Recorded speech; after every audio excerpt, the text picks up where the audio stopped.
of this place.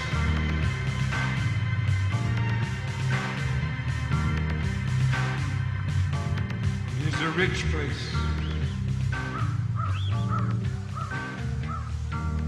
It is a powerful place. It is a sacred place.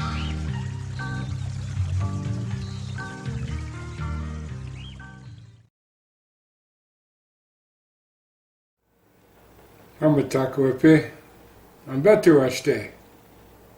Hello, my relatives. Today is a good day. It's always good to start the day with the morning thank you prayer. That puts you in a good mind, or stay mind, which means good. Today I want to talk about something that is serious, as everything is, especially at this time in the life of the human being and our grandmother, the earth. I want to talk about politics. Okay, again. You see, in watching the white man and what he is doing and what the patriarch around the world is doing, saddens me and my people to the point of no return. But that's for another issue. What I want to talk about is what's happening in America. You know, the other day I was on the Alex Jones show. Prior to that, one of the mornings I was checking out Democracy Now! Democracy Now! Labeled the Alex Jones and the Alex Jones show as a right-wing extremist. That's one word short of being a terrorist. Alex Jones is a very brave man. He puts it out there like it is. But you know what it is he's talking about? The Constitution of the United States of America. And he's called an extremist. Those that founded the Tea Party movement was all about the Constitution and the lack of the United States government ever living up to it. In fact, violating it by the second, every second. That's what people are who love freedom, is we're constitutionalists. And yet we're called extremists, right-wing ideologues. What? Because we demand that our government live up to its constitution, the Constitution taken from my people, the American Indian people. That's why I'm a constitutionalist. It's Indian law. It's Indian law, but it only represents about 1/3 of what is true freedom.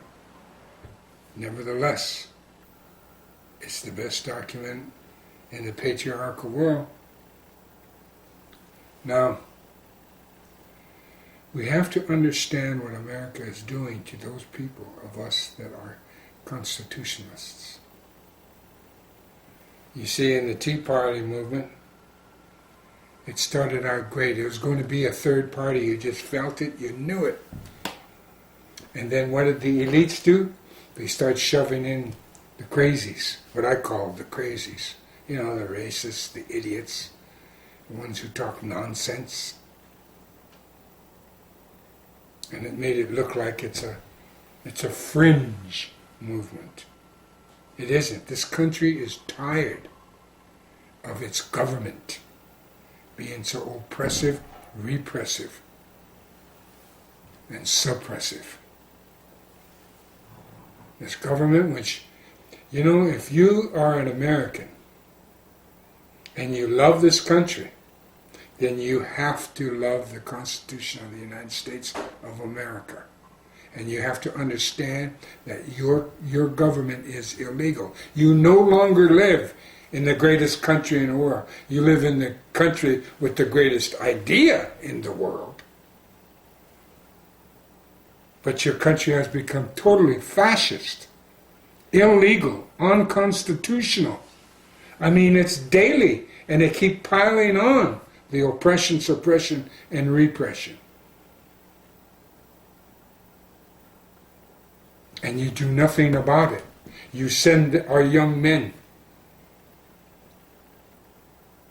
off to be killed and maimed and damaged. What kind of country is that? Where are the elite? You had a president who deserted the army during the time of war, start an illegal, unconstitutional war. And you allowed it to happen. In fact, a lot of you praised it. Tied ribbons around and made ribbon decals for your automobiles. Support the troops.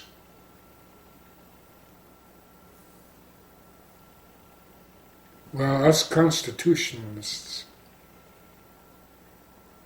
otherwise known as right-wing extremists, we understand what's happening in America.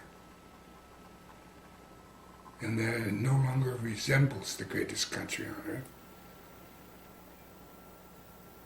It has the greatest idea, it has the greatest document. It was a country. I'm about a month away from entering my 72nd winter. And yet, I grew up in America that at one time was quasi-libertarian. I grew up in an America that was number one in education in the world. It's now 22nd. I grew up in Northern California where I went to school. At that time, it had the finest school system in the United States of America. Therefore, it was the finest school system in the world.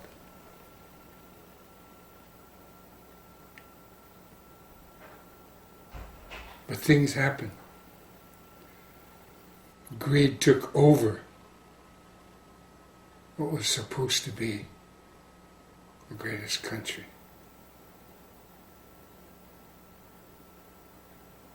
Instead of small business, small communities, we became megalopolises, we became corporations, and you allowed this to happen.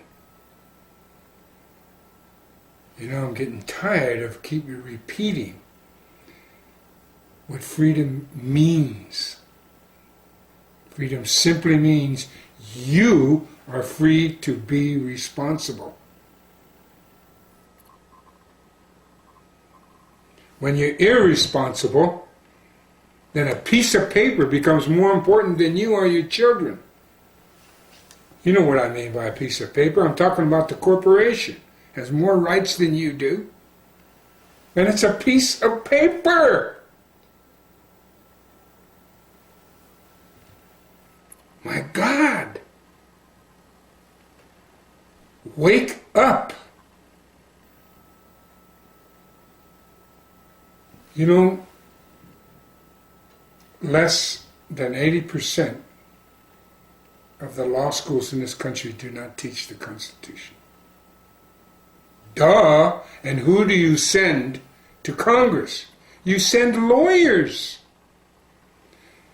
A profession dedicated to having no principles. Hello? You get what you pay for.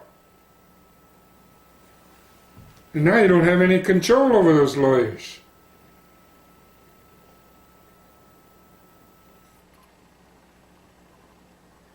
You know, you should be sending engineers, teachers, professors, welders, auto mechanics, bridge builders, iron workers, painters. I mean the kind who paint homes and buildings and walls. You know, that's the kind of people that are needed in Congress, not lawyers. That's self-defeating. They're dedicated to being two-faced. And then the ultimate insult to your Constitution, the ultimate insult to freedom is that you want to have individual freedom, but you create a two-party system. The only difference between a two-party system is spending priorities. I don't want to hear the Republicans talk about small government anymore and that government's getting too large. The last two presidents that were Republican, Bush and Reagan, enlarged government larger than any other president before them. And their deficit spending? Come on. Reagan set the ultimate record, everyone thought. And Bush topped that. And the Democrats, they're brain dead. You've seen that, you witnessed it in their last Congress. This Congress. So who are you going to vote for? That's what the Tea Party movement was all about in the beginning. In the beginning, it was all about seeking freedom through another party. Why do you think there is so much togetherness in other countries that have a parliamentary type of government? It's because the smallest voice, the smallest political voice can be heard in their government, in their legislatures. Not here. It is physically, spiritually, politically impossible to have individual liberty with a two-party system that melds like this, except one wants to spend over here, the other one wants to spend over there. It's amazing the lack of responsibility of an allegedly freedom-loving people. I'm finding that abhorrent. So even though every day starts out a good day, and I mean that sincerely, what transpires during that day is not the best thing unless you are responsible. If you are a responsible human being, then you will know what's right for America. I know what's right for America. It's called freedom, to be free. That's why we withdrew our treaties from that unconstitutional government you're allowing to break the treaties. So now, the Republic of Lakota has been reborn. And we are going about the steps of liberty in our own fashion and in our own way. And you know why? Because we're free to do it. We're free. And that's what I want to call. The next movement should be called the freedom movement, or the liberation movement. That's what it's all about. Dosha Ake. I'll see you again.